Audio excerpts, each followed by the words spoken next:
अगर आपसे मैं कहूं कि वुमेन्स वर्ल्ड कप का वो शेड्यूल जिस शेड्यूल के लिए आप काफी बेसब्री से इंतजार कर रहे होगे, फाइनली वो शेड्यूल आ चुका है।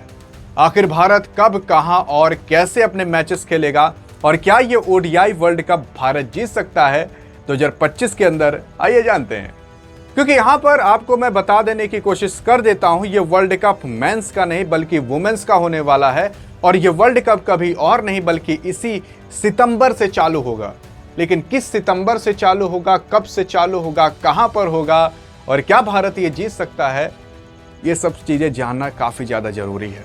क्योंकि इस बार ये वर्ल्ड कप इतना अहम इसलिए होने वाला है क्योंकि ये वर्ल्ड कप भारत कहीं और नहीं बल्कि भारत की ही सरजमी पर खेलेगा और श्रीलंका की सरजमी पर खेलेगा। ये जितने भी मैचेस होने वाले हैं वुमेन्स वर्ल्ड कप के ओडीआई में, वो सारे के सारे केवल दो देश के अंदर खेले जाएंगे, एक भारत के अंदर, दूसरा श्रीलंका के अंदर। जैसे कि अगर सेमीफाइनल की बात कर लें तो सेमीफाइनल का जो मैच है 2 बार सेमीफाइनल होगा, यानी कि टोटल 4 टीमें सेमीफाइनल के अंदर जाएंगी और उसके अंदर 4 टीमों को 2-2 से भिड़ा जाएगा। मतलब 2 टीमें आपस में भिड़ेंगी, 2 टीमें आपस में भिड़ेंगी। तो जो पहला सेमीफाइनल होगा वो कहीं और नहीं बल्कि कोलंबो के अंदर खेला जाएगा और गुवाहाटी के अंदर भी खेला जा सकता है। इन दोनों जगह में से कहीं एक जगह खेला जाएगा। दूसरा सेमीफाइनल कहीं और नहीं बल्कि भारत के बेंगलोर के एम चिन्नास्वामी स्टेडियम में खेला जाएगा। देख रहे हो, कुछ गौर करने को मिल रहा है। मतलब आप और हम कितने पागल हैं ना, इतने पागल हैं, कितने पागल कोई हो नहीं सकता। ये वही स्टेडियम है जिस स्टेडियम में आरसीबी जब ट्रॉफी जीत कर गई थी तो उसके बाद 11 लोगों को अपनी जान गंवानी पड़ी थी। 11 लोगों को अपने परिवार को छोड़कर वहां पर जाना पड़ा था जहां पर लोग जब सोचते हैं कि अगर जब मेरा समय आएगा तो काफी रूह कांप जाती है। लेकिन सुप्रीम कोर्ट ने कहा था कि एम चिन्नास्वामी स्टेडियम के अंदर अब एक भी मैच हम नहीं कराएंगे, लेकिन केवल आईपीएल के नहीं कराएंगे और बाकी सब के मैच होंगे। हम तो पागल हैं, इसलिए पागल हैं क्योंकि भाई आईपीएल के खाली मैच नहीं देखेंगे, बाकी सारे मैच होंगे। भाई अगर 1 साल तुम नहीं कराते, 2 साल नहीं कराते ना, तो वहां का जो स्टेडियम का मैनेजमेंट है उसके होश ठिकाने आ जाते कि अगर ऐसी हम गलती करेंगे वापस ना, तो वापस से हमें 2 साल भोगना पड़ेगा।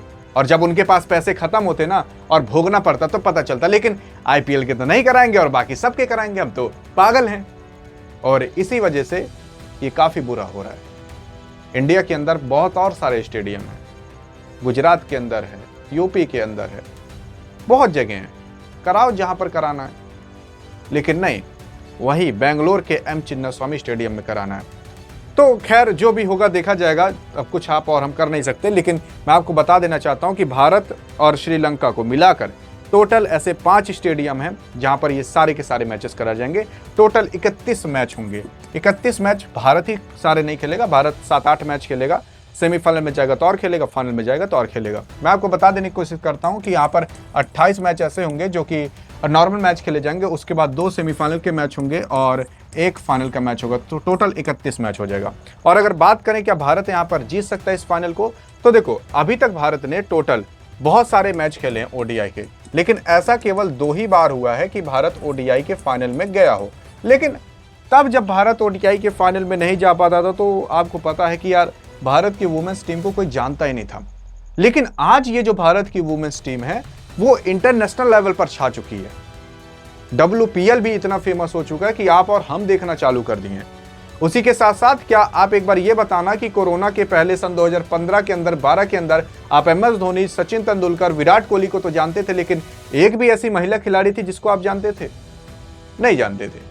लेकिन अब जो टीम इंडिया वुमेन्स की बनी है वो एक नेक्स्ट लेवल की बनी है और हर जगह जा रही है, सीरीज जीत कर आ रही है, परचम गाड़ कर आ रही है, जिसकी वजह से अब ये होप लगाई जा सकती है कि ये team India world cup Bharat के लिए ला सकती है। क्योंकि जब से स्मृति मंधाना और भी बाकी सारी खिलाड़ियां आई हैं, वो सब दिखा दी कि भाई टीम इंडिया केवल मेंस में नहीं वुमेन्स में भी आगे बढ़ रही है। और बता दी वो डायलॉग, जो डायलॉग आमिर खान ने कहा था कि हमारी छोरी छोरों से कम है, कि वो चीज़ अब यहाँ पर मैच के अंदर दिखने लग रही है। लेकिन खैर आइए शेड्यूल की बात कर लेते हैं कि शेड्यूल कब से जारी है। तो आपको बता दें 30 सितंबर वो तारीख है जिस तारीख से इस वर्ल्ड कप की शुरुआत होगी। इसके अंदर पहला ही मैच भारत का रखा गया है, क्योंकि आपको ये पता होगा कि 9 सितंबर से 28 सितंबर तक होने वाला है पूरा का पूरा एशिया कप का मैच। एशिया कप का मैच जो होगा वो सारे के सारे यूएई के अंदर खेले जाएंगे, मेजबानी भारत करेगा। लेकिन ये एशिया कप वुमेन्स का नहीं होगा, मेंस का होगा। जैसे ही एशिया कप खत्म होगा, 28 सितंबर का फाइनल होगा जब एशिया कप का, तो उसी के एक दिन बाद यानी कि 29 तारीख को छोड़कर 30 तारीख को इस वर्ल्ड कप की शुरुआत हो जाएगी। इसके अंदर पहला मैच भारत ही खेलेगा। 30 सितंबर को भारत और श्रीलंका के बीच खिलाया जाएगा और ये मैच कहीं और नहीं, बेंगलोर के अंदर होगा।